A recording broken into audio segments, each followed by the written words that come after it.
Well. Hello, CNC brothers and sisters. We got a little trio going on tonight. This CNC Wednesday hangout, and thank you for being here again. I'm Garrett with IDC Woodcraft. Of course, we got Kate with Women Who CNC, and the all infamous. I know he hates this. Mark Lindsay has joined us once again. Yes. Infamous may be accurate. You can handle the infamous, huh? Yes. Very nice. Excellent, Very nice. excellent. Yeah.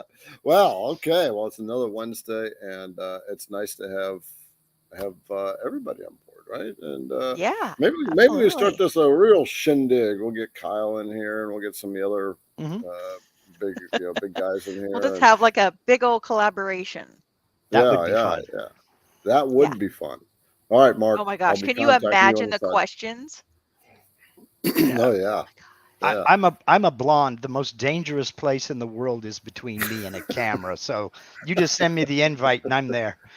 Oh my gosh. I love it. Well, brothers and sisters, we've got one addition here. We are now streaming on Kate's channels as well. Yes. So on Yeah. Women on her YouTube channel and the Women Who CNC Facebook group. Yeah.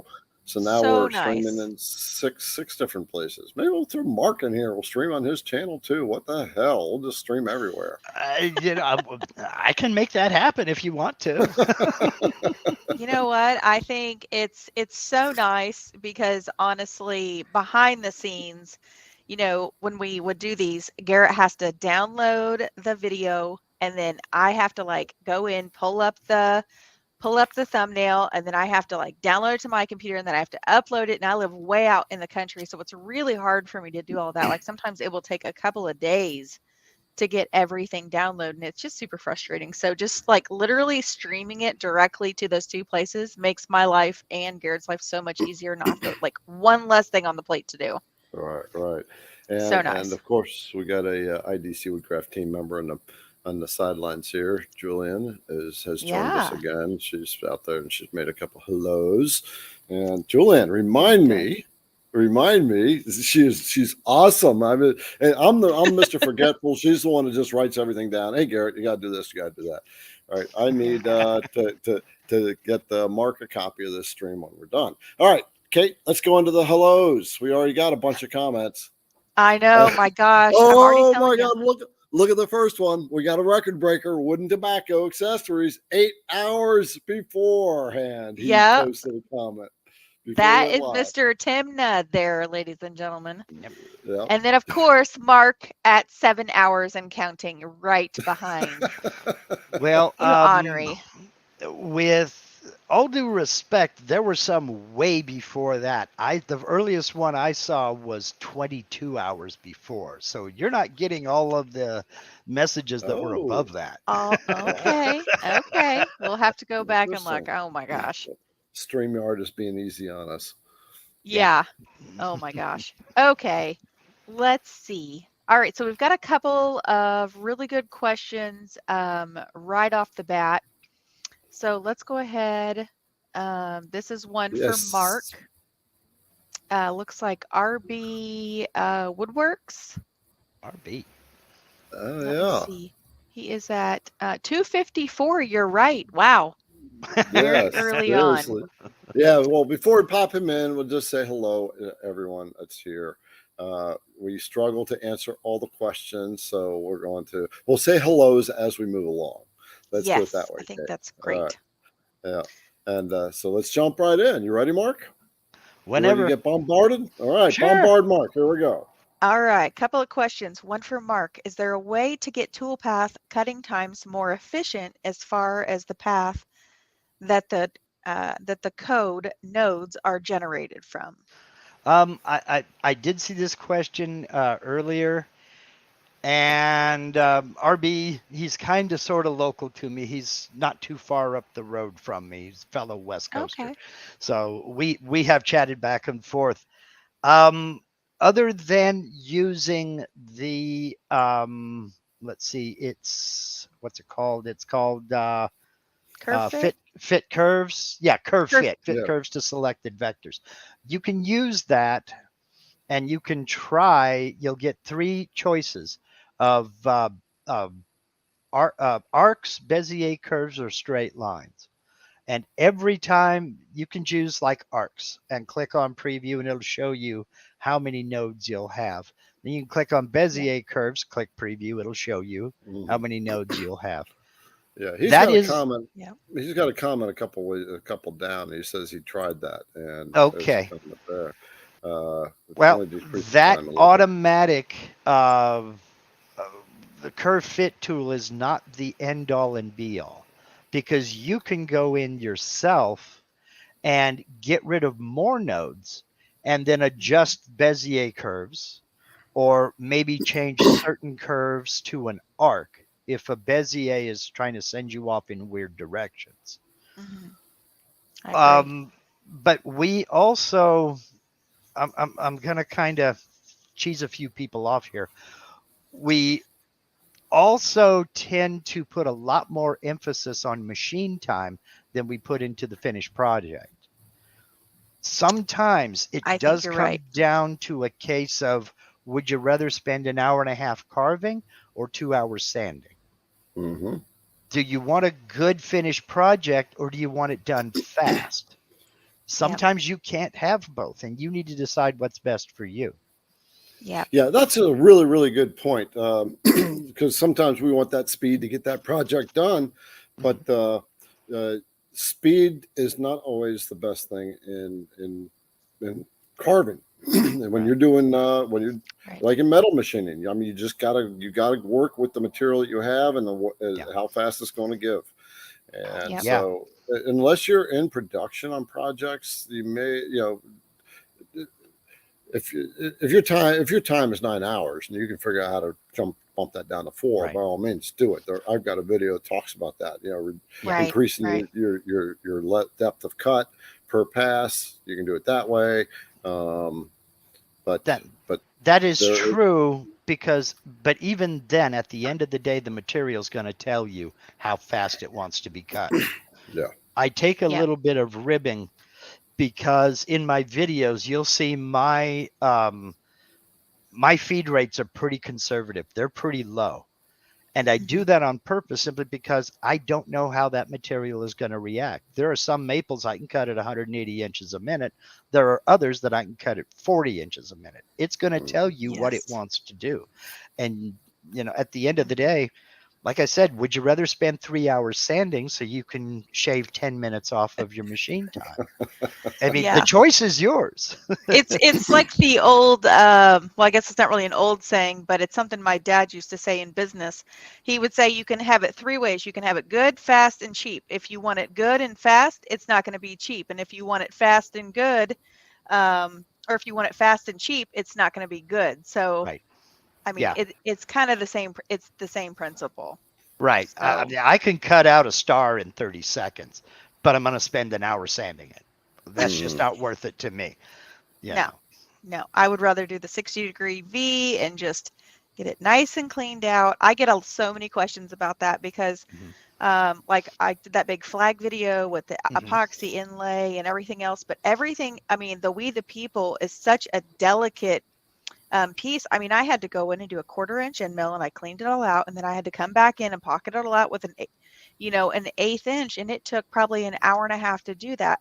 But the amount of sanding that I would have had to do around all of those little pieces to be able to have that epoxy look so buttery smooth would have been a nightmare. So Yeah. I would rather spend the time and let it do the work than me have to stand there and do the manual work. I'm with you 100%. Now, having said that, I'm a home hobbyist. I don't sell what I do. So, I Very mean, good. I do take the odd commission here and there, but most of the things I make are for kids, grandkids, my wife, household projects, what have you. Fun stuff. Exactly. So Yeah. I can afford to take the time. I've been known to run V-carve toolpaths twice and just Yeah, let the machine go in and do the cleanup. Mm-hmm. absolutely. I hear you. But I I can hear you. afford to take that time. Not everybody can. Right. Yeah. Oh, want to make this comment real quick. For Sure. questions, it's best in your when brothers and sisters, when you're asking a question, start it off with the word question. That jumps out at us, and Yes, we can handle it absolutely. better. Okay. All right. So we got that. Is there a way to change toolpath colors in G-Sender? Right now it's black and gray as they are cut. There is not a way to change the colors in G-Sender. So that's what it is. Yeah, absolutely. All right, so let's see. I think this one is so cute. It says from Oz, he's at 507. For some reason tonight I can't click on there we go. You can. Beautiful Kate, Garrett Garrett the Handsome, and Mark the Guru. I love it. Thanks, Oz. Take these pebbles from my hand, grasshopper. Yeah. I love it. Call me Casanova. There you go. There you go. All right, so go ahead. You'll have to tell It me says, the times to click on that, Kate, when you're running across them. sure. So I've got a question from Wayne. He says, hello, my CNC brothers and sisters. My question is, what happens to all the questions you may not be able to get to? So what we do is, I know what I personally do is if I have a bunch of ladies that are asking questions, I usually try to address those I do a Thursday morning live in our group. So that's what I do with the questions. I'm not sure what Garrett does. I think we kind of skim through them a little bit. And we're like, oh, that's a really good question. We hope they come back next week. But I guess we don't have a system in place. We need to, maybe think about that. We'll try because Kate and I are fighting an uphill battle at answering questions that get asked in there. Yeah. It's on this side. You're asking a question. On our side, there's 100 questions sitting there. Mark deals with it on his channel too. So yeah, and some questions take longer to answer than others. Yes. Having said that, I also look at those questions, and if I'm getting multiples on a specific topic, I use that to make a video. That's a good topic for a video. If I keep getting the same question over and over, or if I'm getting a lot of questions on a particular topic, that's what I do to get suggestions for videos. Yeah, that's exactly my mode. If I keep getting the same question, make a video, and then when they ask me another question, email, watch this video. It's already been answered. Exactly. Yeah. You got it. All right. I see George and Jack in the shop are here. Tom, Frick, Carolyn. And, all right. So, let's see. Carolyn is asking, where is a good place to get resin for inlays and brand? So Carolyn, it would depend on how deep of an inlay you're wanting to do, but in particular, I would probably just go with not necessarily a tabletop resin, but just a standard resin that's going to meet your 1/8 inch or 1/4 inch pours. I would not recommend a deep pour for an inlay. I just don't think that's really necessary. I think that's way overkill. The two brands that I like to use are Upstart Epoxy, and you can get that directly from upstartepoxy.com. I do not actually have a link for them. I would love to. It's really hard to get an affiliate link with them because they are so popular, and their epoxy is absolutely fantastic. And the other one I use is called Liquid Glass. Sorry, I kind of had to peek over here. It's just super clear epoxy. You can order it from Amazon. I really like it. I mean, it's always done me really, really well. And the epoxy that I used to use was a JB Weld epoxy. It actually came in like an epoxy jug, but they actually discontinued and stopped making it. I was kind of upset, but I really have found good results with the liquid glass resin. And if you want to find the link for that, actually on the Women Who CNC website, under the links and discounts, there's actually a section for epoxy work, and you can find all of the information there. Yeah, it looks like Jack in the shop was helping out with that one too, giving her some guidance. Yeah. And so, okay. Adam Frisbee is in the house. There we go. Oops. Oh. All right. He says, howdy everyone from Jacksonville, Florida. Beginner's question. How do I determine whether I will use a V-bit or a small end mill, trying to decrease runtime? Hey, you want to play with that one, Mark?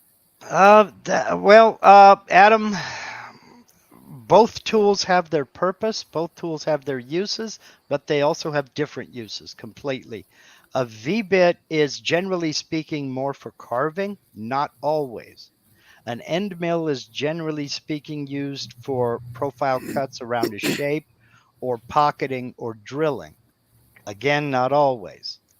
The thing to remember about a V-bit is the cutting tip of that bit's going to come down to a sharp point. That sharp point is your point of contact.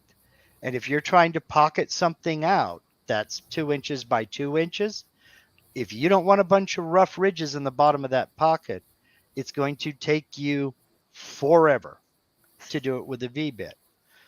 The Yeah. biggest end mill you can fit down within those vectors are going to be the fastest. Again, it depends on what you're doing. Yeah. But that it's kind of like asking which is better, a drill bit or a hole saw. What are you doing? Because they both have their purposes. Yeah. Yep. Yep. And V bits are there for different uses as well, right? I mean, you're doing a stacked text. You're generally using a straight bit on that, right? Whereas you're doing the V Yeah. carving. Yeah, that's V bit. Yeah. So sometimes you got to intermingle.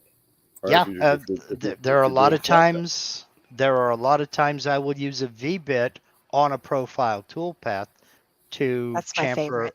chamfer or bevel an edge. Yeah, it's one of my favorites as well. I mean, I can have it run on the vector to 1/8 of an inch deep, and I've got a nice 1/8 inch deep 45-degree bevel if I'm using a 90-degree V bit. That's And literally my favorite. When I learned that I could do that, I was like, yeah, because I didn't have that straight cut hmm on all of my signs anymore. It just gave it this perfect little carve all the way hmm around. And I mean, yeah, people don't realize that they can still set that depth. And that's what I really liked, because I was like, oh, I just want like a little bit off the edge. I don't necessarily want that steep V like at the right. full depth. I just wanted like maybe 0.05 hmm around the edges of the letters, and it just cleaned everything up. It got rid of those fuzzies. It just made everything so crisp. Loved And it. the other little tip is to do that any VBit work first. I always Mhm. run my VBit Yes. toolpath first, then I come back and clear second. Hmm. Because Yeah. if you've got a real thin ridge that VBit needs to ride along, it's real easy to break that off or chip it out. But if you're doing the V carve in a solid piece of material, it's going to make that loop and just carve right along both sides of that ridge. And there's meat there to hold it in place. It's always got the Yeah. the supporting material. Yes. Exactly. Yep. Very All good. right. Very good. Yeah. And Ellen complimented you, but you already saw this comment Yes. before. Yeah, it's the Pirate Epoxy project that Mark did. He's got a video several videos as you ran through that. Yeah. Right? I'm Yeah, gonna have to look at it. I haven't seen it. that was my first epoxy inlay project. It was 15 colors over the course of a week. Wow. And did it all Nice, with a nice. 15-degree V-bit, and turned out beautiful. In fact, I did it twice. I did it once in a piece of MDF as just a test for me, Mhm. and I still have that. Then I did a second one in leopard wood, and that was the one that I filmed. And when I got it Ooh. finished, I said, I've already got one of these. I'm going to give it away. So I gave it away on the live stream that afternoon for Oh, my very cool. reveal video. So, Very and cool. Wow. sent it off to L- somebody. Leopard wood. I have to look that up. What's the Yeah. characteristic of leopard wood? Fair warning. It is easy to confuse with lace wood, but it is a known skin irritant. It looks Oh, like really? lace wood, but it's dark. Instead of being that creamy color that lace wood Okay. is, it's a real darkish color. I don't know if Okay. I have a picture of it on this computer or not. I'll look for it. But it is a known skin irritant. And it was with me. You'll notice in the videos I'm wearing gloves because I could not touch it. The minute I touched it and then just like rub my cheek or something like that, it would start burning like fire. It Oh, didn't Okay. hurt my you know, hands, but it hurt everything else. And I just, it's so funny you said something like that. I had some wood. I cannot remember for the life of me what it was, but when I would get done working with it, because I was sanding and sanding and sanding, I mean, I literally had like rash bumps like yep, all over my whole body. And Mike was yep. like, "What is wrong with you?" We really thought I was having like some type of an allergic reaction to, obviously this live edge wood, but I was like, but at the time I was doing that, I was working with other projects. I was kind of covered at wherever, but Mhm. yikes. Sometimes you don't realize how irritating some of these woods can really be. There's an excellent website called the Wood Database. And Okay. if you can go into the Wood Database, and I want to say it's wood-database.com. I may be wrong on that hyphen, but Okay. I'm willing to bet you when you typed in leopard wood, Garrett, on the all side where it wasn't showing pictures, I'm willing to bet you one of the links was for the Wood Database, and it gives you a bunch of information about it, how dense it is, how hard it is, whether it's on the sites list for right there on top, There it that is. very There it first is. one right there. It will Interesting. give you more Okay. information than you ever wanted to know about the wood, and it will also tell you if it's been reported as an allergen, or if people are sensitive, or if there is any Interesting. toxicity to the wood. It'll also tell you how hard it is with the Janka scale and what have you. Wow. Now, Okay. I see Raven over here saying that it looks just like lacewood. I've worked with lacewood before and no problem. It is not lacewood. It's a different species. And as such, if you don't have a problem with lacewood, great. I don't have a problem with lacewood. I don't have a problem with lacewood at all. But I have a major problem with leopardwood. So you can be allergic or sensitive to one, but not the other. Isn't that wild? Yeah. And it does look a lot like lacewood, but again, lacewood is more of a creamy color. It's slightly lighter than leopardwood. Leopardwood is pretty dark. Okay. Okay. Yeah, it looks like it looks like it had like a little bit of a red tint to it almost. Yes, it does. Yeah. Okay. And Well, what that's was its very good cutting? to know. What was its cutting characteristics? Oh, it machined beautifully. I just can't touch it. Okay. Oh, it was a true joy to work with. If I'm not trying to hijack, but if you wish, No. I found the picture, Okay. and Yeah, there Sure, is sure. the finished. That's the finished pirate in leopardwood, Look at that. and that's the one that I gave away. That doesn't Very even cool. look like it just, oh my gosh, it looks so realistic. It's crazy. Yeah. That's 15 colors of epoxy. 15 Wow. colors. Yeah. So and so you broke your cherry on the epoxy on this one, didn't you? big time. And I had a Okay. lot of fun. I had a lot of fun with this. Wow. Wow. I It- like it- this the sword too. I like that. Some of them are really very, very subtle. Like you have the pink for the eye, then you have a little bit Yeah, I of was a gonna see shadow the down little here under his eye. and then the beard is slightly lighter and things like that, and Okay. metallic for his sword and his Mhm. earring. So did I you love metallics. pour? Did you pour and then you machine out and then pour a different color? No, what I did was I left this area up here clear, Okay. and that's where I set my Z0 every time. Okay. And I would cut one portion of it, take it in the house, because I cut this in the middle of January and February. It was too cold out here to pour. I would Oh cut gosh, one yeah. portion, take it in the house, pour it, bring it out the next day, set my Z0 over here again, carve the next portion, take it in the house, pour it. I was able to do multiple colors at once because, like his eyebrows, mustache, and this part of his ponytail, I could pour that at the same time I poured the bronze for the hilt of his sword because Okay. Yeah. they were in no danger of running together. So it Okay. only took 6 days of pouring to get this whole thing done. And then I surfaced it on the last day. I surfaced the entire thing, got to check it out, and the surfacing bit I used, I mean, it came out gorgeous. 15 minutes with some 220, and it was ready for top coat. Isn't that crazy? Yeah. Oh, Very it cool. was a lot of fun. I need to do more of them. I love working with epoxy. Yeah. I've recently just kind of been like obsessed And with epoxy. the deepest carve on this is 1/8 of an inch. Everything Really? else That's what I is was gonna cool. ask is how shallow did you go? I carved out the whole outline of the pirate and the sword, everything, 1/8 of an inch deep, then brushed in clear epoxy, poured clear epoxy in it. That was to keep any of the other colors from bleeding into the wood. Then I Okay. went back and just one by one, I cut out the various locations. Like I did all the skin tone on one day. Then I did all his shirt the next, and his hat and things like that. The Okay. last thing I did was the black outlines. Very Okay. nice. That makes Yeah. sense. That makes sense. I will Yeah. tell you, sanding sealer is great. I used to do the clear epoxy as well, hmm and sanding sealer actually keeps it on the big flag that I did.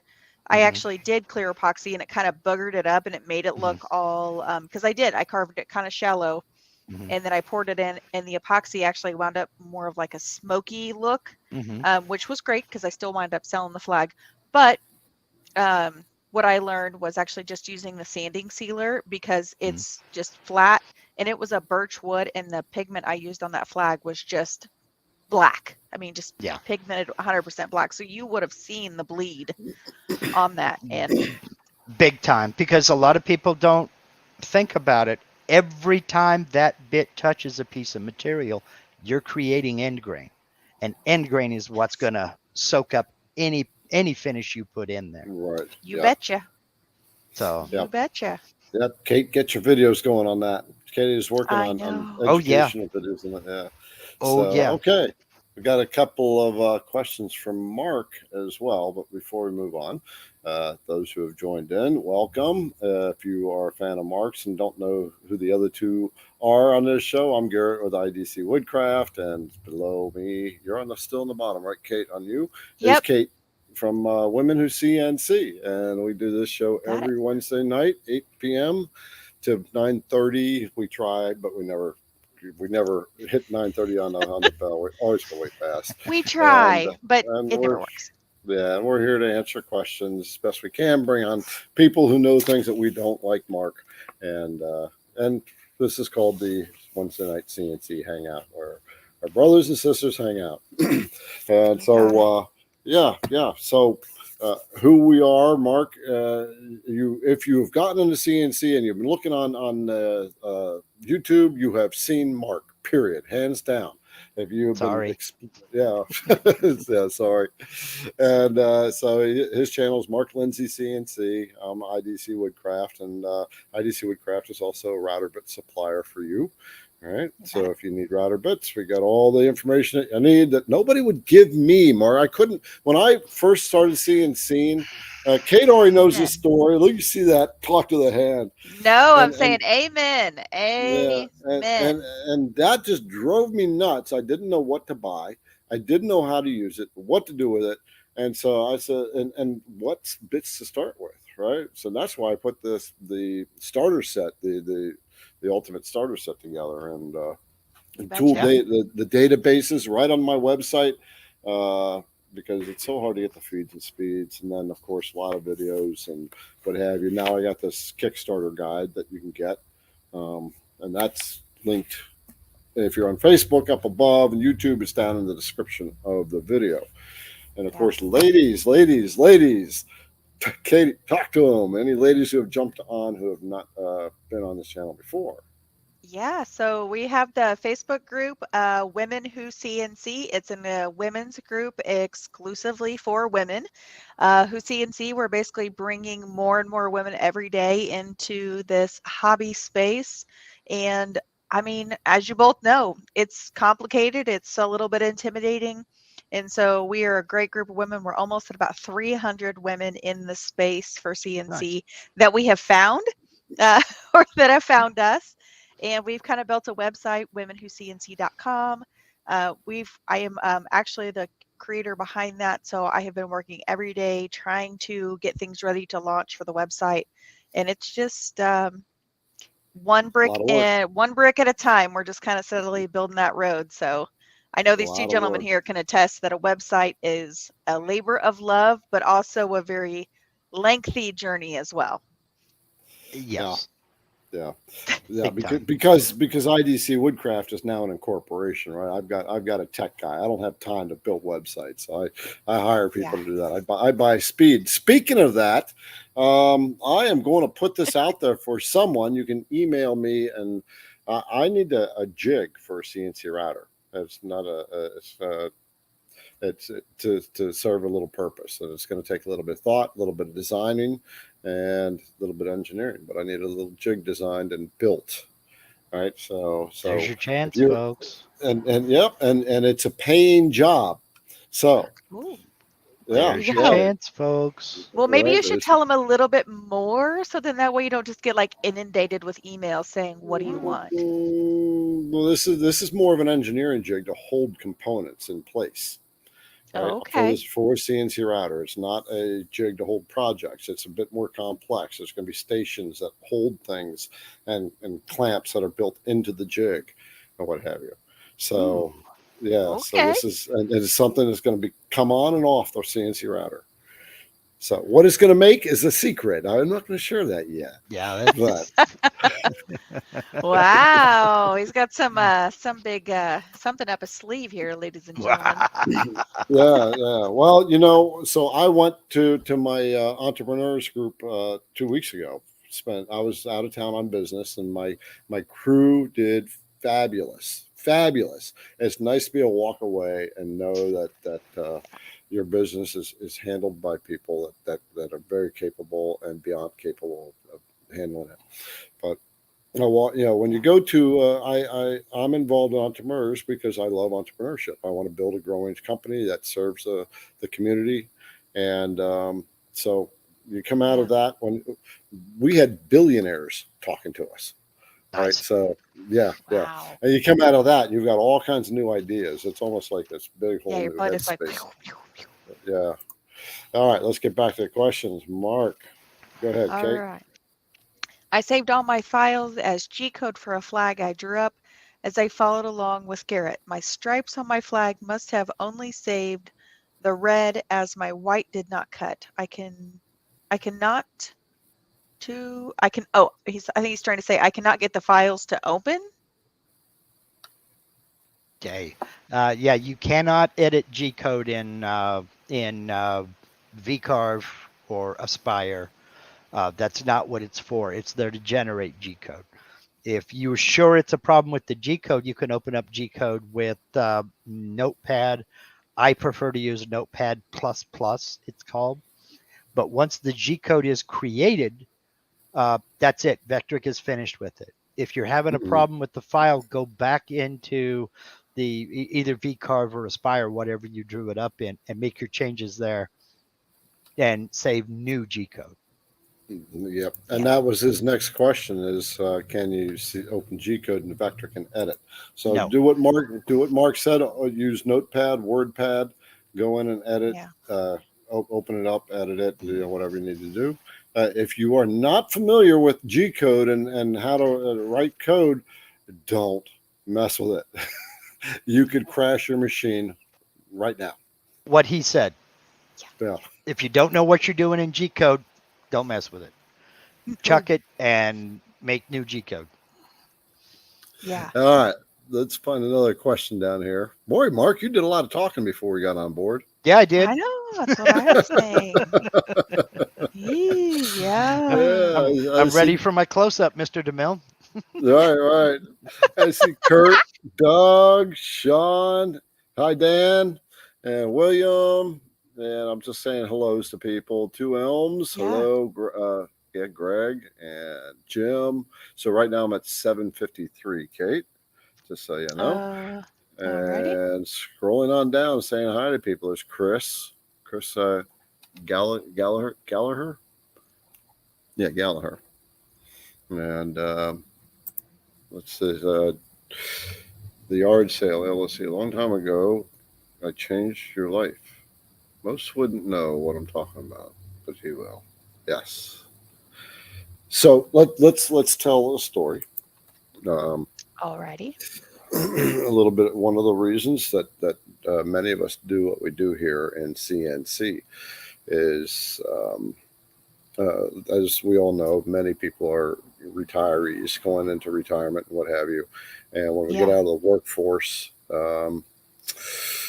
that we lose that sense of purpose, kind of. We don't matter so much in the world, and it's what am I going to matter now? How am I going to leave a legacy? Is one of the things. How are we going to make sure, can I spend some time with the family, the kids, make things for them, and teach the grandkids some new stuff, and have a sense of purpose and direction, right? And that the CNC world, this creative space, is just so amazing for that, because not only can you Yeah. make things very meaningful for other people, but it's also very fulfilling and rewarding to create things. And so, yes, this person, this is Harold, if I believe it's Harold, and Harold struggled with PTSD for a very long time, and we even did a video. If that's you, Harold, I think that's you. And we did a video, and he talked a lot about it and how PTSD affected him for a very long, good chunk of his life from a military accident. Wow. And yeah, and once he discovered the CNC, he actually found a new sense of purpose and something to look forward to instead of looking back, which is what PTSD is. And so, Yeah. very, very heartwarming story with him. That's incredible. Well, may God bless you, brother. As a vet, I say thank you for doing that. Yes. Yeah. Thank you for your service. That's incredible. It's All right. so amazing. I Yeah. love those good heartwarming stories. You know, I do too. I love it as a success story because it is, yeah. I'm retired myself. It's easy to sit around aimless, not knowing what you want to do or where you want to go. And Yeah. I know I've got a pretty big machine back there, but even the smallest machine will give you a sense of purpose. Yeah. Believe me. Well, 'Cause and I there- mean it's kind of the same reason why I started Women Who CNC, because I mean, retired, Mhm, stay-at-home moms. I mean, you know, women who have their kids are gone, and basically they were stay-at-home moms their whole lives, taking care of kids, and now their kids are launched and they're gone and they're chasing after grandkids. But like, what do you do with your time all day? And a lot of my women are retired women, so it's really nice to see that this not only is, it's a big family is what it is, mhm. really. It is. I It love it. really I is. just think it's great.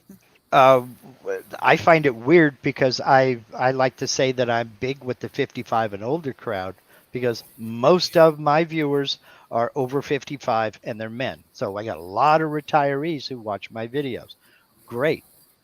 Yeah. Thank you, everybody.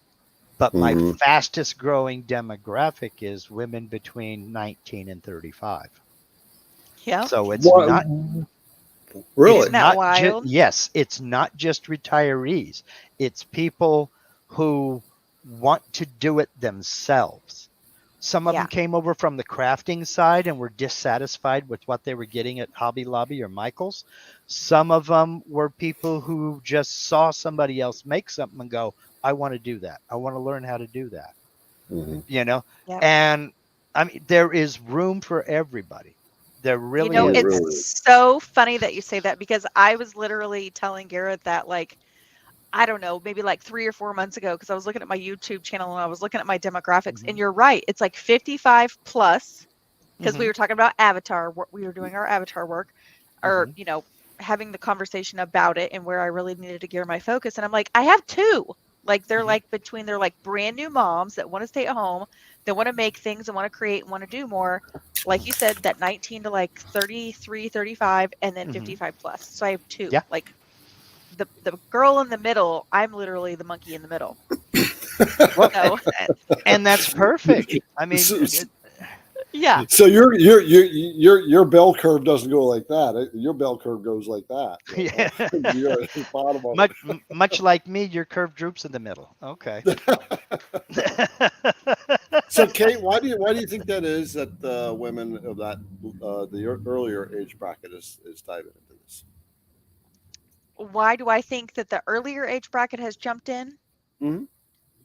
I mean, they're all, let's just say they're new moms, or maybe their kids are like 3 or 4, and they're like, I need something to do with my time here. I'm kind of going crazy because, as you know, like, everybody, I don't care who you are anymore. I feel like we're all doing 100 things in our life, and we all just like keep piling on more and more and more.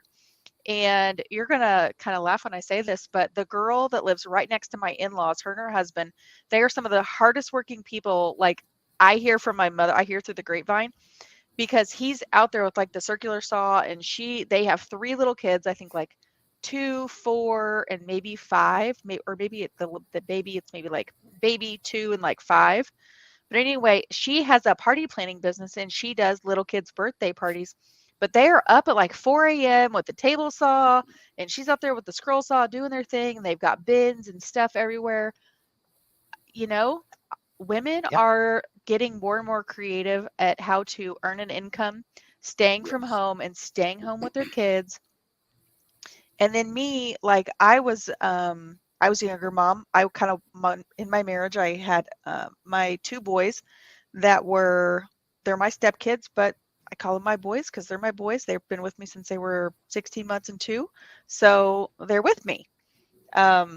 But I mean, I'm 40, and my oldest one is going to be 24 in October, and um, Chandler just turned 23. So I'm kind of like I would have been in that young mom phase, and Mhm. now my kids are teenagers. They're 14 and almost 16. So I'm kind of in that weird phase of life. Like my kids, I should be older, but you know, God gives us what He gives us when He gives it to us. So That's it. here we are. Thank you for sharing. And But I ladies think and that's any really ladies, why. Well, yeah. And then I will go ahead, just Mark. add to that by saying there is also a certain percentage, like I'm going to date myself here. My youngest granddaughter is 23. My oldest Okay. granddaughter is going to be 26 here in November. They don't want jobs. They want to do it on their own. They both got jobs now, but they don't want jobs. They want to do things and be compensated for the products that they make. They figured that that's the best way they can get value for their labor. They don't want to Yep. work for somebody else. They want to work with clients. They want to make things. They want to do things, provide services, and not have Yep. that 9 to 5 grind Yep. rather. Yep. And if they can Instead, do it it's from more home, like all the better. a 6 to midnight, a 6 to 11 grind. Like, Mhm. Or whatever, or 3 in the morning to 9 in the morning, whatever. I mean, but you know, your point is I'm well just I'm taken. just saying entrepreneurship, like everybody's like, "Oh, entrepreneurship, it's so glamorous." Like if you go to my Instagram, I actually just posted a reel that totally hit home, and it's like what everybody thought it would look like. It's just all like glamorous, with your cup Hmm. and your cell phone, and you're like got it all together, and more it's more like this. Yeah, 47 things trying to get out the door, just like Right. go do your thing, and you got all the things because you're literally the right, accountant, the social media, the manager, the maker, the doer, the go right. get the lumber. You're all the things. But that's all a part of the process. You find out real quick if you're cut out for doing that kind of thing. And you find Mhm. out real quick that if you're not, maybe you need to work for somebody else. But Right. if you are and you can succeed, I mean, there's not a better feeling in the world. Right. Yeah. Yeah. All right. Oh man. Got a question there. Go ahead, All Kate. right. This is from Jerry. He says, "Hello. I cannot comprehend that a job can take several hours. Cannot even run my router that long without burning it up. With a long run, I can run it a few hours at a time and continue. Oh, with a long run, can I run it for a few hours at a time and continue where I left off?" Absolutely. You can run your router for several hours. I've done it personally.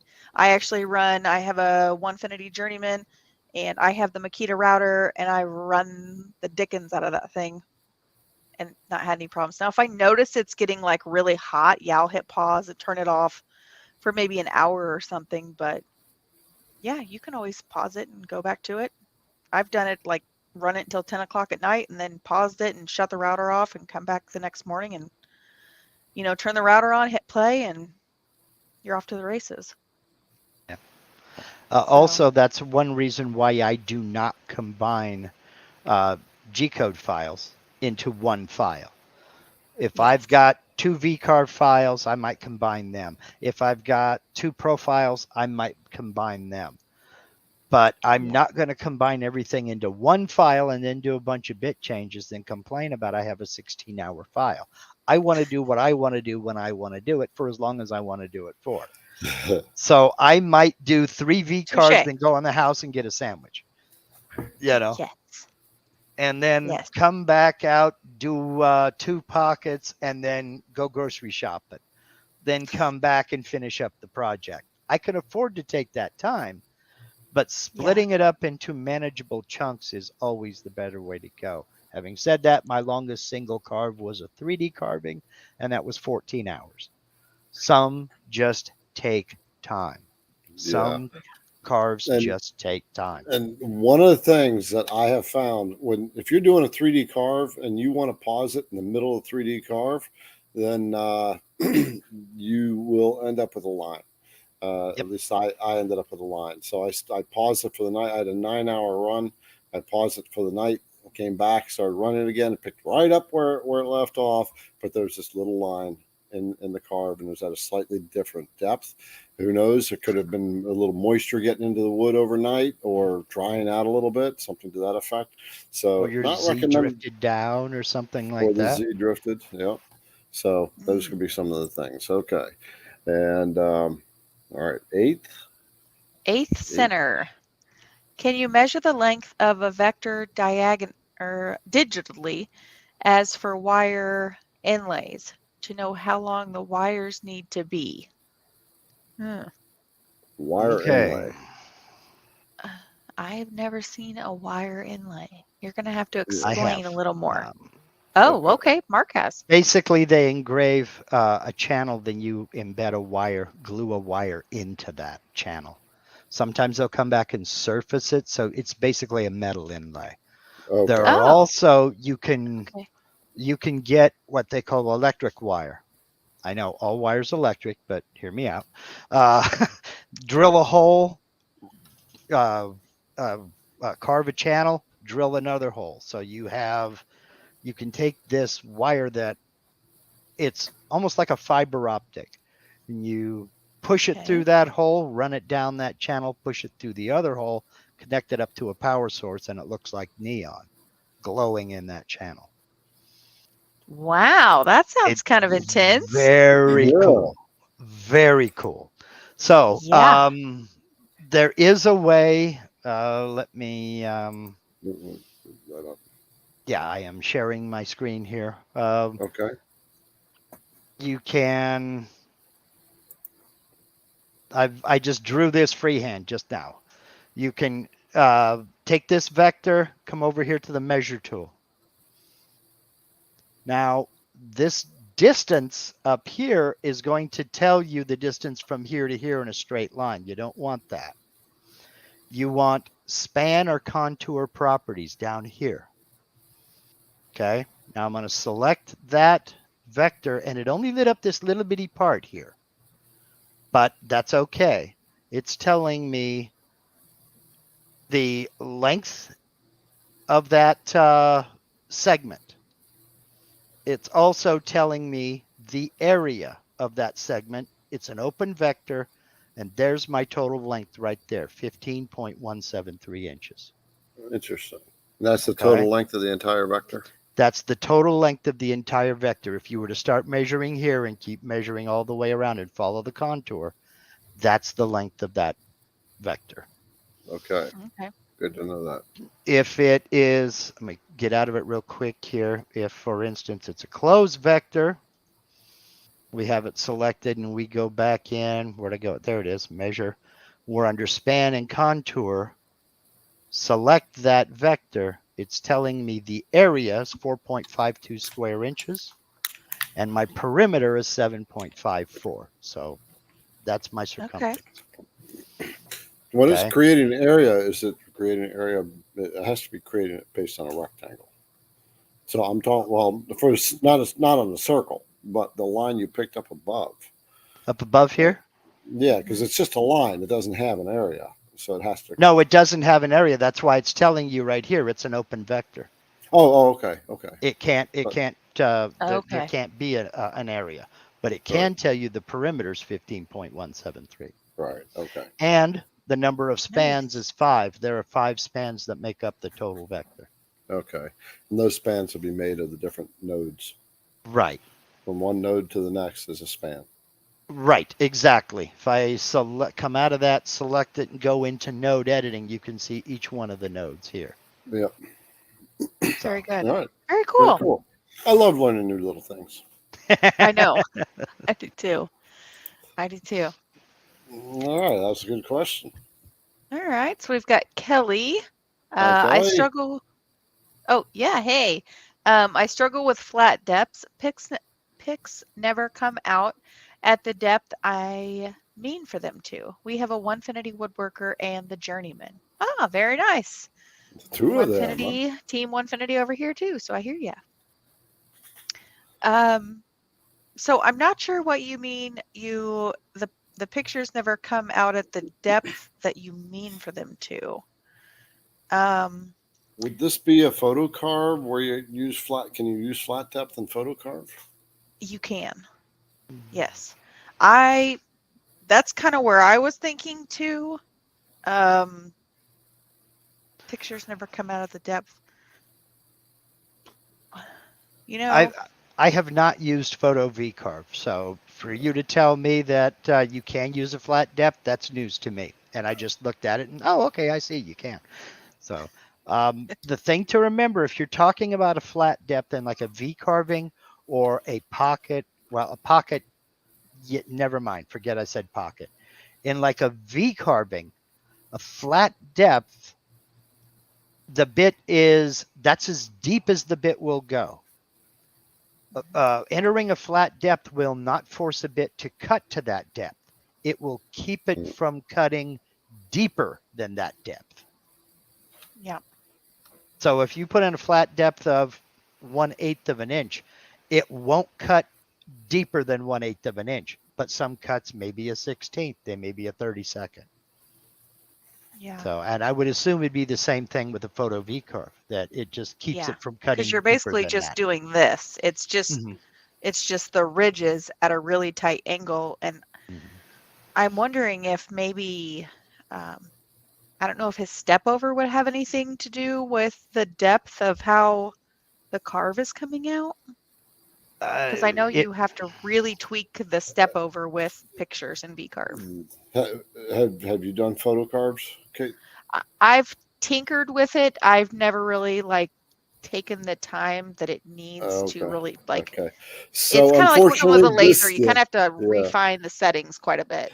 Yeah, so you can call us the Three Musketeers, but we ain't the Three Photo Carve Musketeers. No, I've not, and I'll be honest, I bought Photo V-carve. I bought V-carve Pro 8.0 when it first came out, and I bought Photo V-carve at the same time. I opened it once. I have not had a chance to get back into it, and I've owned it for 8 years, and I've never used it. So well, there you go. There's a video. I know a lot more people that are getting into it. Yes. Because not everybody has a laser, because obviously the lasers, etching the pictures is really popular. Along with the drag bits are really popular on acrylic and pictures. So maybe the V-carve photo thing might be something we might want to That's a video. I've had enough people ask me that warrants a video. Yeah, collab on it or something. Make that video. I will promote the heck out of it. There you go. There you go. All right, so we've got Al here. Hello. He says, why can't I get letters to V-carve for inlays? They are just barely cut, but not to the depth for inlays in Vectric. All right. So to the depth for inlays. So inlays, it's a bit of a trick, and we know Mark is getting something right now that has. I'm getting tools. I'm sorry. It's barely cut, but not to the depth for the inlays in Vectric. So would you not just go deeper? That depends on the tool. Okay. We all know how V-carving works. Before Mark dives in, both Mark and I have a video that goes into inlays, but there are things that you have to consider outside of that. Go ahead, Mark. Mine isn't. My inlay video is on Vectric's website from 2022. It's not on my channel. Oh, okay. It was a collaboration I did. Todd and I got together, and he carved, or I drew up the design. That was when I was in the middle of building this shop, and my CNC router in the old shop was buried. I couldn't cut it, and so I designed it. He cut it out, and it was a collaboration. Very So, cool. Okay. basically, what you got to remember with the depth of a V carve is it is 100% dependent on the angle of the bit. So if you've got something like this 90-degree V bit and you're carving between vectors, it's not going to go very deep at all. Whereas if you've got something like this 15-degree V bit and you're carving in between vectors, those same vectors, it's going to cut super deep. V carving is 100% dependent on the angle of the V bit. So if you are not getting enough depth, go with a V bit with a steeper angle. I've got 90, I've got 60, I've got 30, and I've got 15. You got to use what you got to use. There are a lot of people who don't like it when I say this, but it is the truth. You can use tapered ball nose bits for some inlays, not all though. And with that, you'll get like an 11 degree or a 10 degree. That's what I was just getting So ready to ask. Is like, what would be your go-to bit if you had to do an inlay in a V carve? Like, what would be your go-to bit? it would depend on what I was carving, because some inlays I would go with, like, say, a 60-degree V bit. But Okay. like, for instance, that pirate was entirely carved with a 15-degree V bit That's what I was because just getting ready to guess. I wasn't going very deep, and some of those vectors were teeny tiny. That the areas in between those vectors, like the little triangle corner of his eye, is about the size of half of my pinky nail. Very, Okay. very tiny detail. And I still had to use a flat depth to keep it from going all the way through the material. So Yeah. you can get into some real tight spots with 15-degree V bits, 30-degree V bits. I mean, there are 45-degree. They're all over the place. What if you All were to, right. I mean, not to go like off the V carving subject, but what if Mhm. you were to use like a 1/16th? A I mean, 1/16th watt. like just end mill to get in like those super tiny spots instead of doing For a the V carve. I mean, instead of doing like, Well, you have to decide what you're going to do, because you're yeah. absolutely right. Like around his hat, the only reason I did used a V carve toolpath was so I could get sharp corners.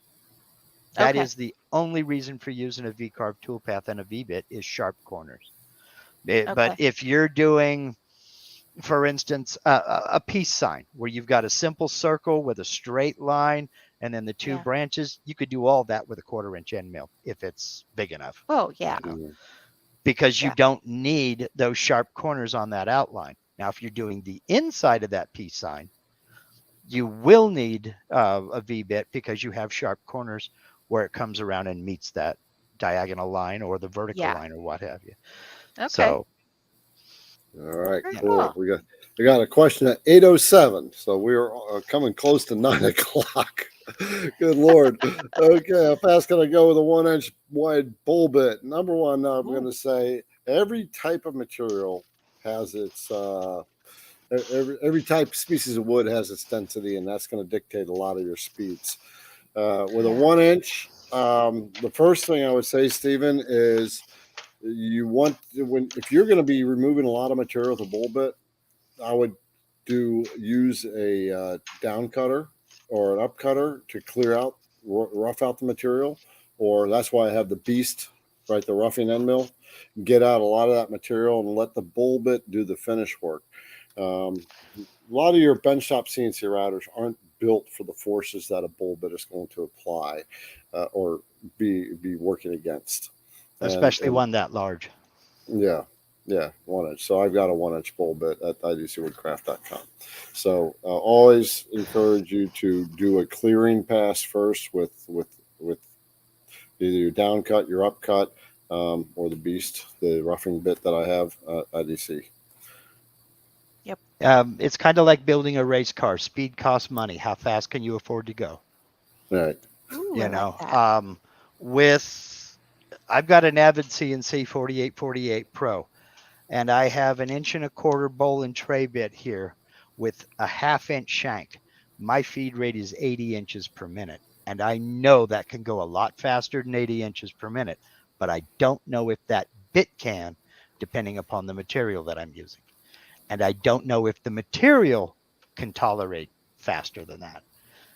You know So, what? I am just so glad you guys like both said that because I was literally sitting here working on a project today and I thought, I run my speeds conservative but push just a little bit.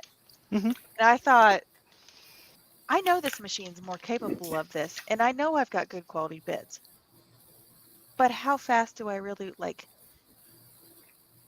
is there uh, really I'm sitting here thinking all these things like is there a really is it relevant for me to just run wide open and super fast? Like, what is the point behind that?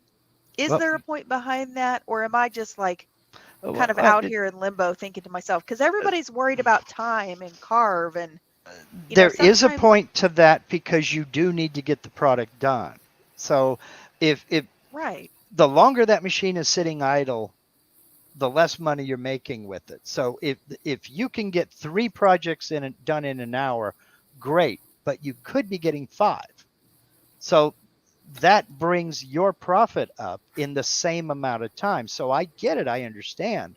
But Yeah. sometimes you get into false economy because, again, is it really economical for you to get those 5 projects off of the machine within an hour, but then have to spend double or triple the time sanding, cleaning up errors, patching cracks, and things of that nature? Well, then So, there's the other end of it too, where you're breaking bits because you're yeah, overworking the or capability of the destroying tool. material. Yeah. Yeah. Yeah. Okay. You know, we just kind of got that. All right. So we've got our eighth center. Welcome back. He says, question, is there a way in VCarve Pro to measure the lengths of vectors? Oh, we already covered this one. Yeah. Yes, we We just did. did this one. Yep. Yes. Sorry, got that one. But here's one that I think covers quite a few people. Right, it's kind of Yeah. a different question, and this is from Through Irish Eyes. Anyone else suffering anxiety and depression who got into CNC to keep you occupied but lost interest before getting started. Hmm. So Yeah. that I'm going to say on this one, I'll talk to this one a little bit, and then we'll go on. So if you've lost interest in it, or you know someone who's been going through that, yeah, that someone who's down and out like that, the sometimes we have to push ourselves through, regardless, to break through our barriers. And in some ways, Kate, you understand that. So everybody understands this. I've gone through. We don't want, as an entrepreneur. I do things that I don't want to do. If I'm going to grow this business, I have to do things that I don't want to do. And what does that Amen. cause? That causes anxiety and depression. I know I have to do it, and that's going to make me feel better. But the fact that I don't is it's self-destructive, self-sabotage. So we have to force ourselves through it, and we'll end up feeling better in the long run. Yeah. So, all right, Kate, have Um, you found some questions? Go ahead, Mark. um, I, I, I've never been diagnosed with depression, nor have I been diagnosed with anxiety, but I can tell you, in helping family members who have, that it can sometimes be very easy to feel worthless. Mm. And doing something that can give you a sense of pride can sometimes help. I'm not saying get out in the shop and do it anyway. I'm not saying that at all. but I would suggest draw something. Get in the software and draw something. You may not like it. It may not be what you want. Draw something. You Mhm. have techniques to help you with your mental health. You have techniques. You know where to go to get help, and you're probably already Yeah. getting help. This is no different. This is simply another activity. If you don't want to do it, nothing can make you do it. All right. But if Yep. you really want to do it, you won't let anything stand in your way. All right. All right. Yep. All right. Good. All right. So hello, Mr. Spunky Bear. I love your logo, the Lilo and Stitch. That's Stitch. He was my favorite. All right. It says, question: have you ever done anything that goes over Vectric? My husband and I have taken a class, but would love a video that shows once you create the designs. These are the next steps to take. So I'm assuming they're talking about the toolpath side. Yeah. Okay. So I just did a Vectric 101 video. And literally, it's for the person who just got the software. They're going, what the hell do I do with this now? And so it walks you through making a very, very basic project. And it tells you all the basic I walk through all the basic tools that you will need to know in the software anyway, like box and line and cut, and then how to create a very simple tool path. It's about an hour and a half video, but it'll walk you through. Look up, just do a search for Vectric 101. And Yeah.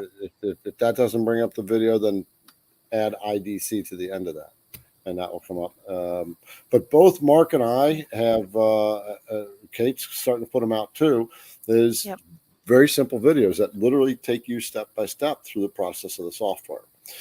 If one of the things I recommend, though, is that we've invested in our machine, our tooling, we bought Vectric software, now buy the education to learn how to use it, because there is a process. It's us guys, we don't like to read instructions. We just like to figure shit out, but it doesn't work that way in the software. There's logical steps you need to follow. There's a guy out there, Kyle Ely. He built a course for the beginner that will teach you about the Vectric software the right way. Right, instead of you bouncing from video to video on YouTube, trying to get the right thing and always getting those gaps because many people don't explain everything you need to know. Yeah. He's going to walk you through it.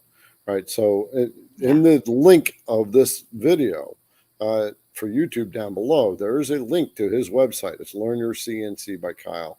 And other people have used it, have taken that course, and they have thanked us for sharing that. So check out the description of this video. If you're new to Facebook, it's up above. And check out his website, Learn Your CNC. Yeah, absolutely. And I know, no, I was just going to say there's lots of good questions coming in. So, all right, let's see. David, hello, sir. Question: when V-carving and wanting the bit to clean up, should I run the exact toolpath over again, or should I cut a recommended greater depth? And if so, what depth? I cut at the same depth. I never increase my depth. The whole purpose in running it the second time is to let it clear out the things that it didn't get the first time. Mm-hmm. Or anything that may have, sometimes you'll have grain that runs a certain direction and it'll fray up just a little bit. It won't cut off completely. Running that bit back over it again at that same depth will shear it right off and clean it up. Mm-hmm. I never increase the depth. To me, you're kind of asking for problems. Right. Yeah. I was going to say that's kind of defeating the purpose a little bit, because then you're just creating a new. Mm-hmm. Yeah. Don't complicate your life. Don't complicate your life. Vectric has done a fine job at creating this stuff. Sometimes, that second pass we'll do that little shave and like Mark said, and clean it up. And to that comment before, Carolyn is taking a Learn Your CNC class, and she said it's fantastic, right? So, so invest in yourself the rest of the way and get the knowledge. Yeah, absolutely. All right. Okay. So 8th Center. Hello. Oh, I already did this one. We've already done that one. Yeah. He Put his must be question on his favorites list. No, he put his question multiple times. So, Oh, okay. look at that! Look at that! Kyle's even here. Hey, Kyle. Oh, hey Kyle, Hey, how are you, Kyle. sir? Boy, his ears were burning so bad he had to jump on. Well, there you go, everyone. That's kind of what Kyle's logo looks like. So if you're on YouTube, go hit him up on YouTube. He has some really great tutorials if you kind of want to get a little bit of a taste of what his actual software is like. You can check out the YouTube. He's done a great job of kind of laying out a little bit of what you'll get in the course, because the course is from A to Z, beginning to end. I mean, we're talking from the very beginning all the way to like 3D, Aspire, Rotary, you name it. It's in this course. It's fabulous. Go do it. Go do yourself a favor. Just go do it. Yeah, And he's just good people. Kyle's a good guy. he really is. He really is. You know. I hooked up with him at the AWFS in Las Vegas. Yeah. Found each other, so we went out and had dinner a couple nights, and Very cool. did a little sightseeing. I think he hung around. He took helicopter rides. He's out there shooting and Uzis and stuff. It's always the quiet ones you got to watch out for. Right. All right, let's see. James Baker, question: what is the better tool, Carbide Create or VCarve Pro? I think we get this almost every week. Yeah. I'm going to speak for myself, and I'll let the guys follow. I don't work with Carbide Create. I've always been a VCarve or a Vectric girl, so I'm VCarve Pro all the way. What do you guys? Me too, except for that girl part. I started with VCarve Pro 7.5, the free trial. I bought it when 8.0 came out, and I've never looked back. I have never used Carbide Create. I prefer to have something on my computer that I can work with. If my internet goes out, I don't want to lose a bunch of things I was trying to do on a web-based CAD CAM software. If my internet goes out, I want to be able to fire up my laptop, kick back in a chair out on the front yard and design. I don't want to be dependent on the internet. I'm dependent on the internet too much as it is. Right. Having the software right there on my computer is one way for me to unplug. Yeah. So Carbide Create, I believe, is a downloadable software as opposed to web-based. I know Easel is web-based. I played with Carbide Create a little bit in the very beginning. I just didn't like it. Yeah. It's I don't know. It's very basic layout. It's got all the tools kind of hidden in there, but I just didn't like the way it worked. That's coming from an engineer's perspective, who's used to seeing icons all over his screen. Okay, I stand corrected. I thought Carbide Create was still web-based. I know it used to be. It may be. I mean, it was a long time ago. If I'm remembering right, it was downloadable. So yeah, I don't know. You know, and I think that's why I actually chose Vectric, because I actually, in order for me to participate in these lives, we have a mobile hotspot that you could walk into an AT&T store and say, here, take this with you, on trips or wherever you want. That's what runs my house. And so in order for me to do these, I have to take the Wi-Fi away from my house and my kids and my husband, and it's sitting out here in my shop. So when I try to do live streaming and teaching and stuff like that, it's really hard because it's super glitchy. So if it's raining tomorrow, it's going to be super fun because I have some one-on-one scheduled. So I'm just please be good. Have a cloud, break in the sky so I can have service. It's terrible. You would think in 2023, people out in the country would have some service, but oh no. Well, Elon's got you covered. No, we can't. We don't even have access to it yet. Oh man, I have been looking for 2 years. You are out in the sticks. It's terrible. I'm telling you. But yeah, that's one reason I did choose Vectric, because I knew that it was a downloadable program. I could use it anytime, anywhere, and I wasn't going to have to rely on anything else. So there you We're go. going to have to bug through these questions. We're only at 8:21, and the time is 9:14. Good Lord. Oh boy. Okay. All right. Let's get through some of these questions. For Mark. No. All right. Can you recommend a wood that CNCs well and can retain the color red? Well, Paduke is kind of an orangish red. Red Heart is red, but more important than the wood is the finish. Um, if you're going to put just like a mineral oil and beeswax finish or a tung oil finish, it's not going to stay red. Bloodwood won't Yeah. stay red if it's exposed to oxygen. Oxidation is going to turn them all brown. That's all there is to it. Same thing with Purple Heart. Same thing with any other colored wood.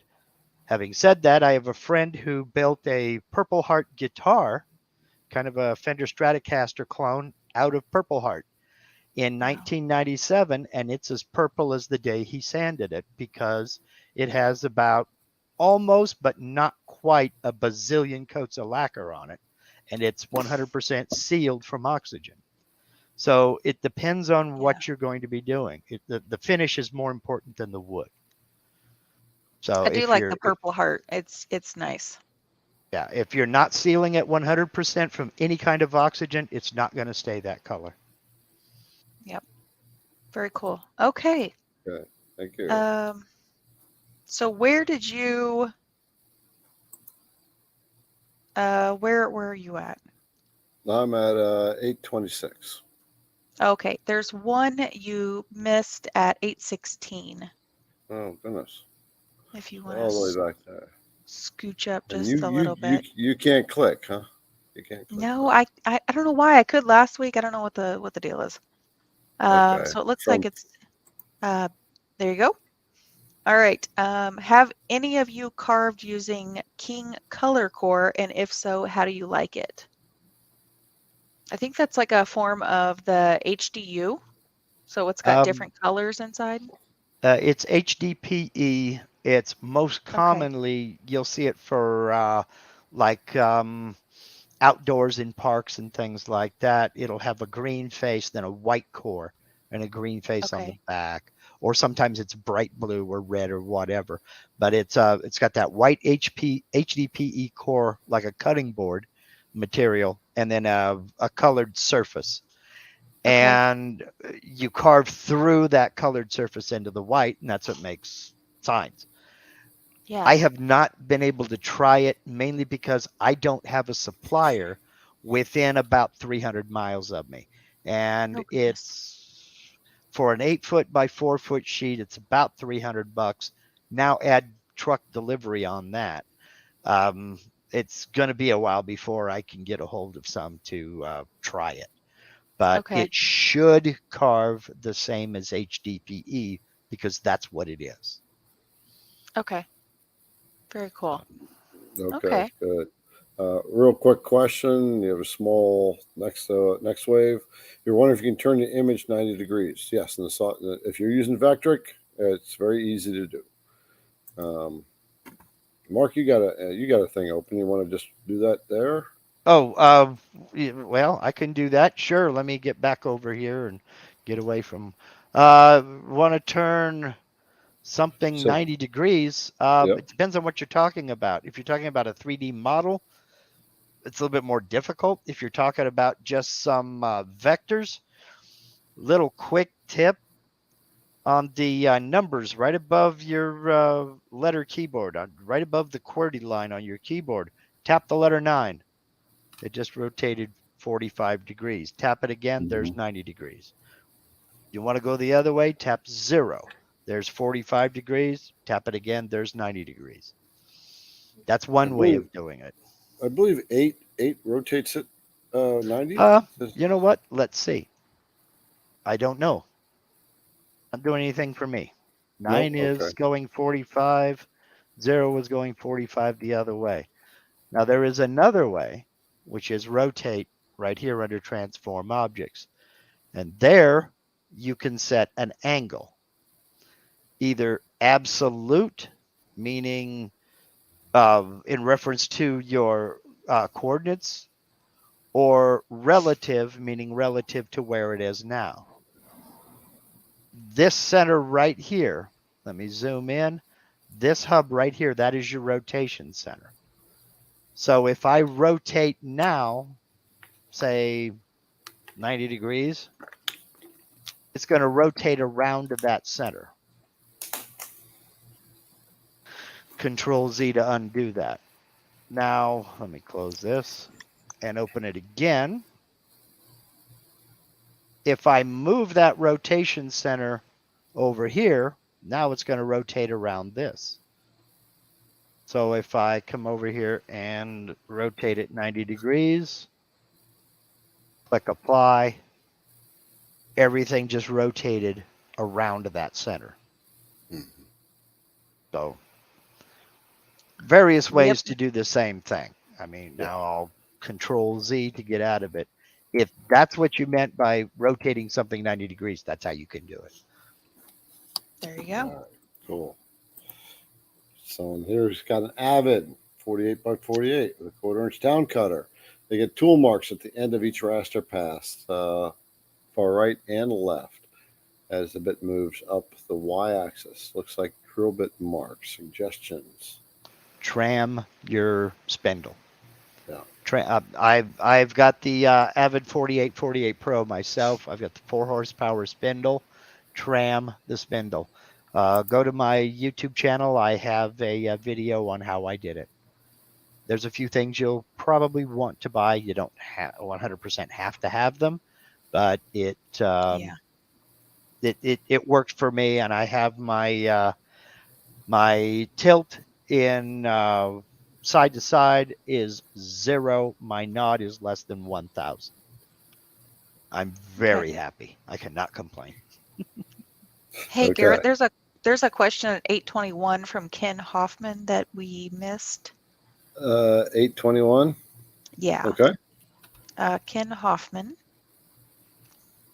All right. Go ahead and start reading it, and I'll get it popped All up. right. It As soon as says I see it. he asked, or it says I asked once before about using a 1/4 inch ball nose for clearance, and you said don't, but Mark says yes. Please elaborate on the subject. It's for about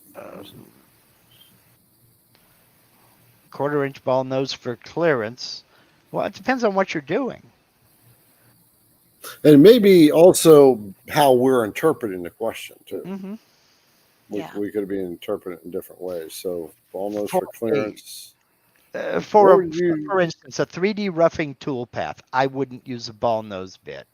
I would use a 1/4 inch flat end mill and do Z level roughing.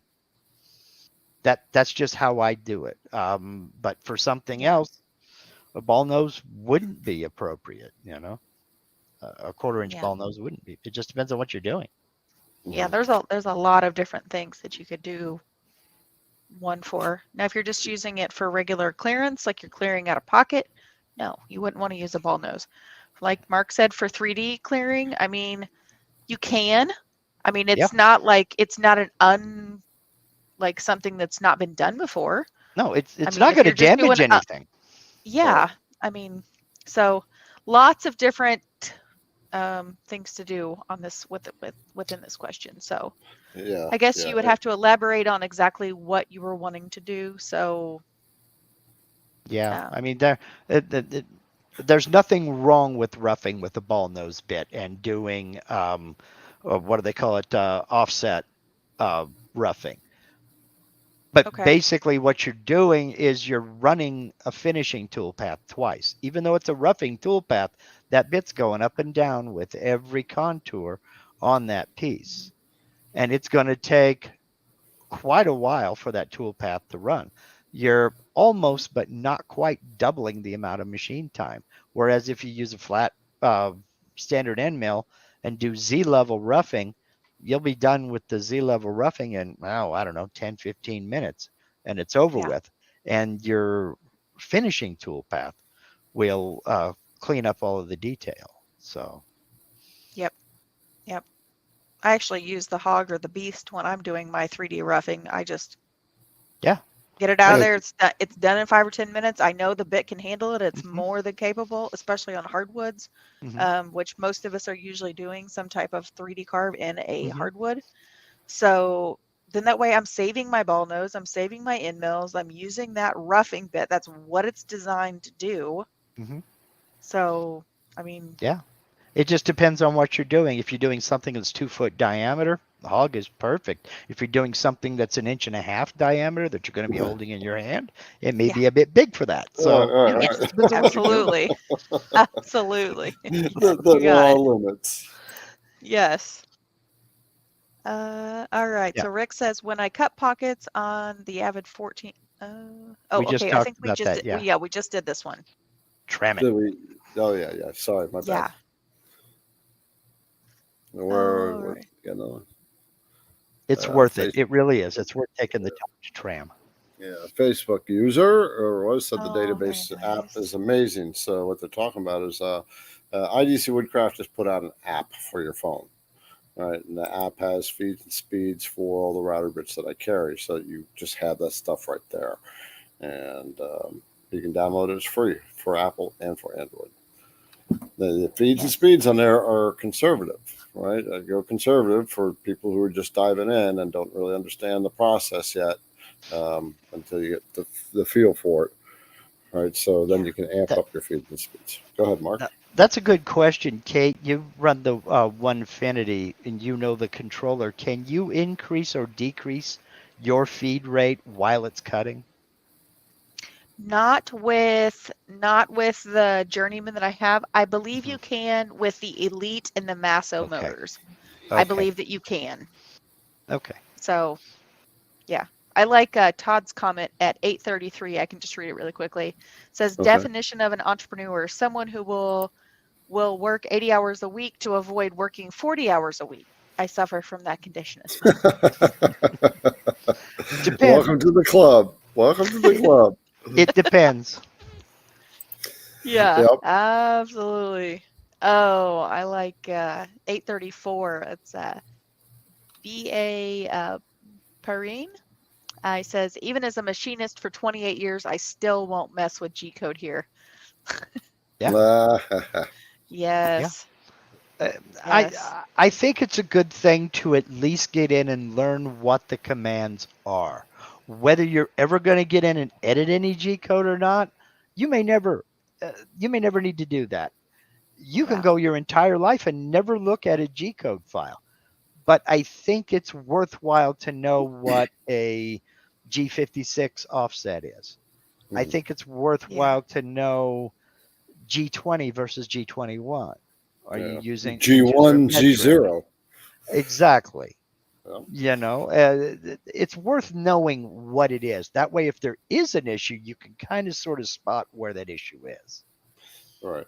And Yeah. there's occasion where it is nice to be able, like what Mark said, to know some basic code. Kate and I were on the phone. We used it today. You Yeah. had to move your machine off your project, and so a G1 F25 Z1, right? And that's something that's saying move to a position. If you know Yeah. how to do that, you can manipulate your machine for various things. But over time, you'll Yeah. learn that stuff. I did that during a live stream. I showed people how to edit the end of G code so that it didn't, once it finished its last cut and the bit lifted up out of the material, it didn't go back to X0, Y0. It moved about 10 inches above my project in Y and moved the over to the center of the machine in X, so it completely got out of the way. And I Nice. edited the G code so it would do that. The Mhm. problem is it's a pain in the butt to go in and do that every time with every tool path. So Right. Wow. Yeah, that's Ellen actually just I was looking at her comment at 836 Madra. She says I set G code to start my router and dust collector and turn it off and move it out of the way when I'm done. M8 and M9 are my friends. You Yeah. go, girl. That's yep, There you go. awesome. absolutely 100%. I use an M8 to turn on my dust no, it's yes, M8 to turn on my dust collector. It turns on before my spindle comes up. So as my spindle is getting up to speed before it makes the Yeah. first cut, my dust collector is already up to speed. When it's done with the G Nice. code, the spindle winds down. The dust collector is still running for about 5 seconds to clear any schmutz out of the hose. Oh And my then it gosh. M9 powers down the dust collector. Oh my My dust gosh. collector's in another building. Yep, mine's on the other side of, this is my other side of my shed. We've got a big 30 by 48 pole barn out there. So that's where my dust collection is, actually on the other side of this wall, just on the other side. That's what that little hose and all that crap runs through. It's so nice. You guys are so lucky. Mine's right there. We're not lucky. We worked. We worked hard. You got to get that sweat equity in there, Garrett. I've got my dust collector there. I got the Phantom there, which is an air cooled spindle, and right below it is the vacuum pump for the Phantom. So all those things running. It's loud. Pretty loud. Yeah. Yeah, they are. Now, I my dust agree. collector used to sit right over there where you see that pipe coming out of the wall. So Okay, I was with you up to about June. So gotcha. Yeah. All right, That's that's a question. Go ahead, Kate. all right. Let's see. Beginner questions on setting up the long mill. Any tips or tricks for getting the rails parallel to each other? Yeah, that's a long mill question. So I'm going to say long mill probably has information on that. What I did was I set it up and I ran all four corners with I just made a little mark on the board, and then I measured crosswise to get the square. And if it was out, then I knew I needed to bring one side half the distance of that square deviation. If that makes sense. So so I made four corners, made four holes, little marks, and let's say one way we'll just throw number 17 inches, and for the square measuring across, I'm trying to do it on the screen here, and then the other one is the other way on the screen, measure 16 inches. You got to move the one rail half an inch, and that will set your square up. Smart. Okay. Yeah. Let's see. I kind of lost where. Oh, okay. There we go. Spunky Bear has a question at 8:39. He's asking about, has there ever been a chat about food safe epoxy, mineral oil, etc.? I don't think we've ever really covered that topic. Oh, Mark's getting up again. That means he's going to cover it. don't make me do it. Don't make me do it. I know the Upstart epoxy is food safe. I really like it. I personally, mineral oil, I mean, I don't know that it's not food safe. I don't really know. What do you have any like thoughts on mineral oil? Mineral I normally oil, use like beeswax is what I use. the most popular finish out there for cutting boards and what have you has got to be mineral oil and beeswax. And it's Yep. a 4-to-1 ratio, 4 parts beeswax, 1 part mineral oil. And it's basically makes it a little bit easier to heat it up so that the beeswax is melted. And it just makes it soak into the pores a lot easier. Having said that, it can be a major pain. And mineral oil is pharmaceutical grade. I mean, it is, you can see right there on the label. I'll get rid of the brand name. Yeah. But this is a 1-pint bottle. It was $3 and some change at my local Wally World pharmacy. You know, they don't even put it behind the counter. My preferred finish and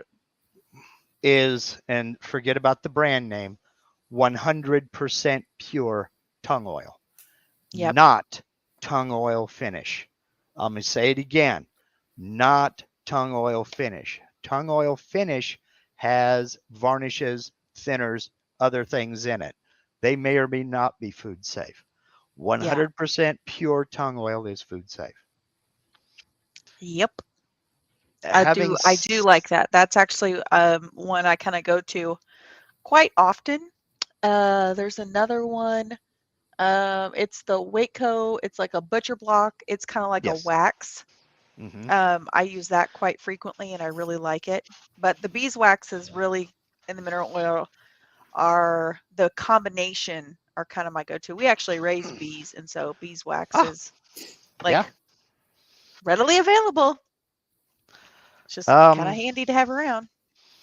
Howard's Butcher Block conditioner That's good is stuff too. basically mineral oil and beeswax. There Yep, may be got that something stuff else in too. there to give it a nice scent. It is food safe. Odie's oil is food safe. In fact, one of Odie's oil's videos, the president of the company sitting there stirring it up with a popsicle stick. He takes it out, kind of tap, tap, tap, puts it in his mouth and drags off a bunch. Says, I don't recommend doing this only because it tastes nasty. You won't like it. But, I don't know how It's often he safe. does it, but whatever. Resins, almost all of them are food safe after 100% cure. That's 30 days. But Mhm. stop and stop for a minute and think.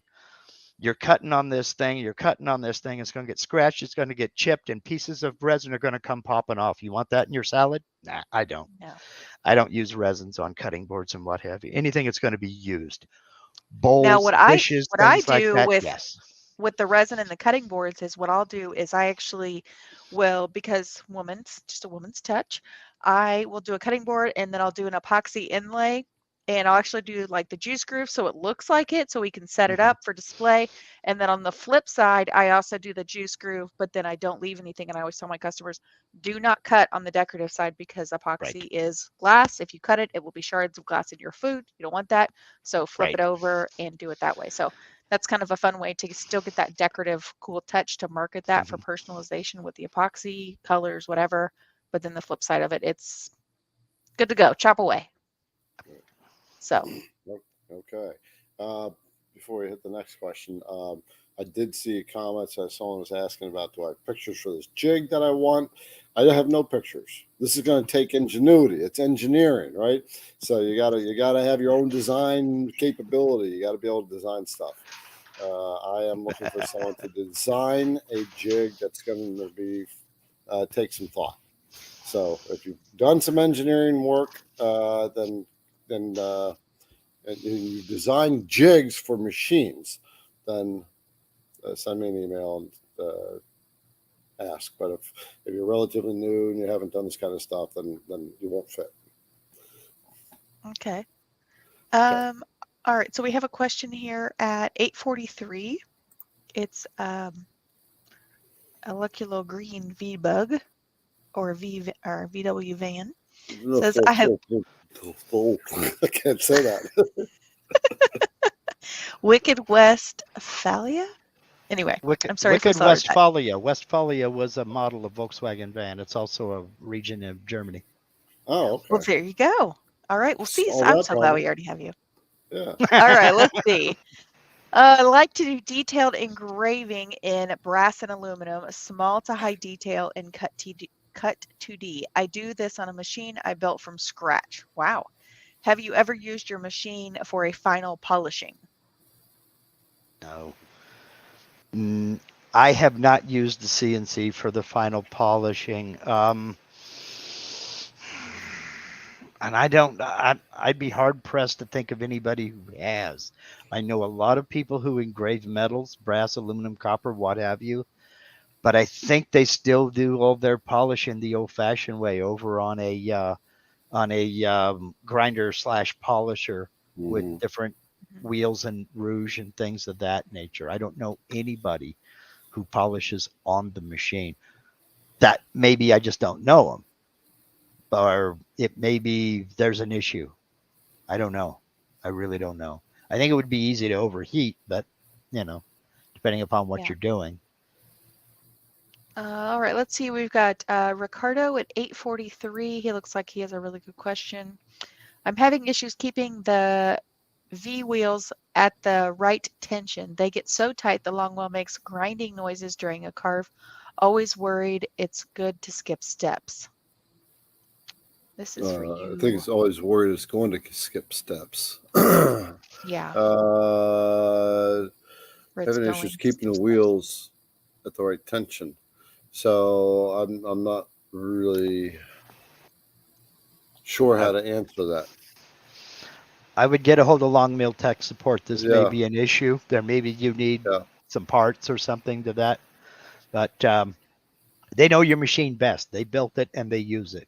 I would get a hold of their tech support. It may be, I don't know. Is this a a normal maintenance item that you need to replace, and maybe it's just time for you to replace them. The V wheels are consumable on it.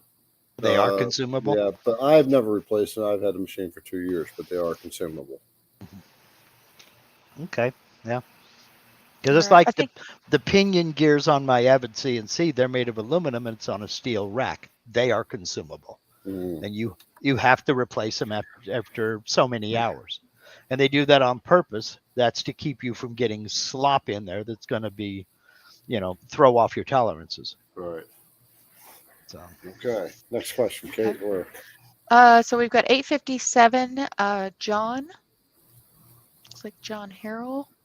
He is asking, who is the best resource for 3D modeling and image editing in Aspire? I'm going to say probably Bull over at in the Facebook group, The Make. are you looking to buy or download files, or are you looking for instruction on how to create your own? it looks If like you're he looking- It looks like he's wanting to edit files that maybe he's gotten. Okay. There are a few people I would recommend if you're looking to pay somebody else to do it. I would start with well, there are a whole bunch of people. I mean, if you're looking for instruction on how to do it yourself, I would talk to Bull Shanigan on Facebook, or I would talk to Michael Mazalik either on Facebook Michael or would be through great YouTube. too. But Michael has a bunch of videos on his channel. He is he's been a beta tester for Vectric for 10 years that I know of, and he is the 3D guru. I mean, if you've seen any of this man's work, he is a 100% absolute artist, and I mean that in every sense of the word. So yeah, absolutely. Okay, so the next question is at 858 from the 8th Center.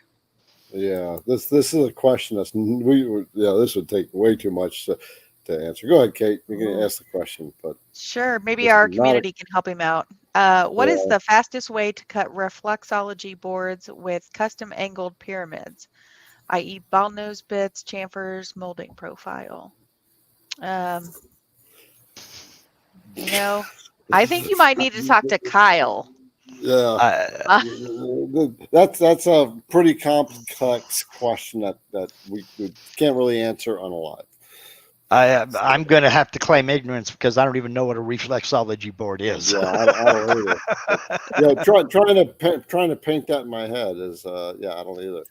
We are at 9:42, so we are running over again. And unfortunately, we only got 2/3 away through the questions, and so we're gonna have to end it there. And, oh, well, we actually have, I scrolled down just a little bit here. I just want to give a quick shout out at 909 from our Trade Skillers Anonymous. 909, let me get down there. 909. Oh, look at that. We got a contribution. He says, great to see everyone. Love Mark Lindsay's Vectric for Beginners playlist. Got me off the ground and confident when I was starting. Very nice. Thank you for that, JR. That's JR Real. He's good people. Oh, good. Oh, JR good. is good people. And hit Trade Skillers Anonymous's YouTube channel as well. He's a traditional worker that is adding CNC. Okay. We'll have to check that out. I'll add to his arsenal.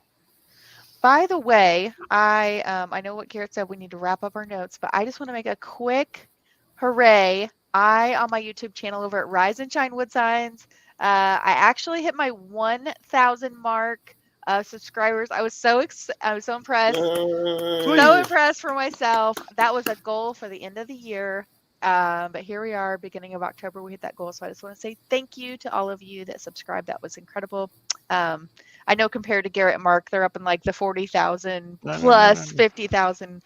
But man, those first 1,000 people just is like monetization next, right?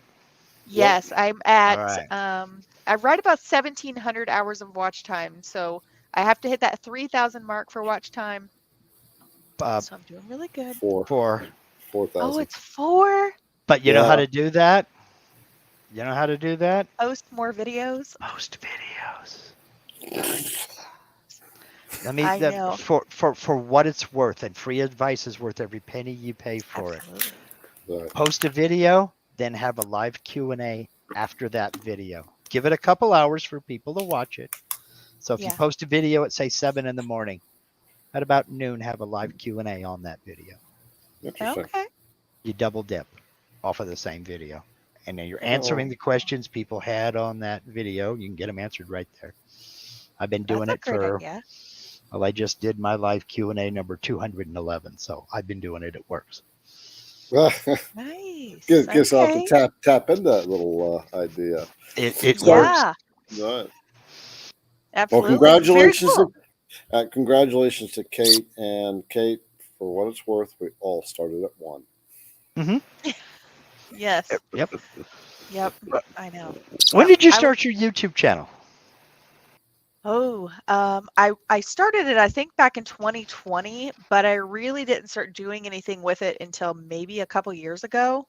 So I think it was probably, well, actually, I take that back. It was, it was 2 years ago. It was November because I got my CNC, and those videos that I started posting after that are with my CNC. Some of them are in the wrong orientation, but man, I was just so excited to like get something out there about it. I was just so pumped. So I started my channel in 2010 and I hit 1,000 subscribers in 2018.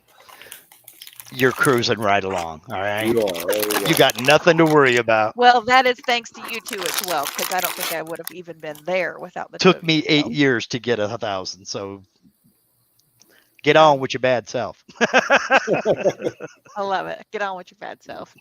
Yes. All right. All right. Well, CNC brothers and sisters, it's been fun hanging out with Mark. Sorry that we did not get to all the questions. I don't know how we're going to solve this question problem, Kate, but we'll just keep coming back and ask your questions earlier and earlier. Gosh, then we're going to be even more behind. Holy smokes. Yeah, I'm going to say the biggest thing you guys can do is help us out is put that question in big bold letters, or not bold, but all caps letters, semicolon, and then ask your question. And then that way we can see, because even ahead of time, we can go in on our end, on like our, on our administrative end, and start starring those questions so we can start kind of busting them out. But if you guys want to get those questions out, just make sure and capitalize the questions all together. And then that way we can Yeah. get ahead of them, if you will. Right. So, all right. Mark, thank you for joining once again. We'll have to Anytime. start making this the routine. Anytime. You know that, Garrett. Yeah. I just want to say really quickly, I had kind of like a weird dream the other night about Uh-oh. doing this live with the three of us. And I thought, how fun would it be for our community to come up with something kind of cool with Christmas coming, the holidays coming?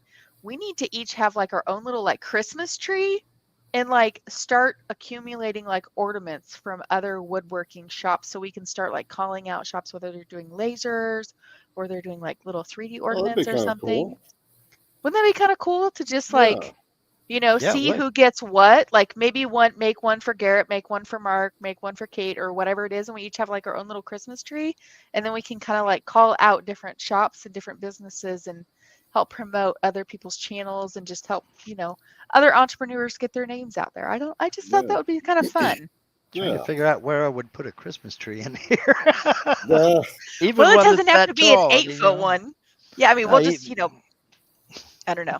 We'll have to come up with a CNC Christmas tree. Maybe it's just like a Right. wooden Christmas tree with lots of little hooks or something. I don't know. Yeah, there Yeah. you go. There you go. You can Yeah. put that on the back wall back there. Just Yeah. Yeah. I don't know. I don't know. I don't know why that came to me in a weird dream. Sorry for like putting that out there, but I was just like, how cool would that be if we could like promote other entrepreneurs and just kind of call each other out by like making some cool little like gizmo or something. Yeah. Well, us CNC creators were weird anyway, so you fit right in. Kate. that's it. Facts. Yeah, that's just the dead giveaway that you have made it. I've arrived. Right. All right. All right. Well, thank you again, everyone, for hanging out. I hope you enjoyed. Sorry for the questions that we weren't able to get to, and didn't do shout outs so much this time, but that's what it is. Next week, You got anything Same to say, time. Mark? Oh no, I did. Thank you for having me. I really appreciate it. Thank you everybody for your questions, comments, concerns, demands for payment, all that stuff. I really appreciate the opportunity. It's really fun to come and hang out with you guys. Yeah. Awesome. We love having you. Oh, all right. Wave goodbye, everybody. See you guys.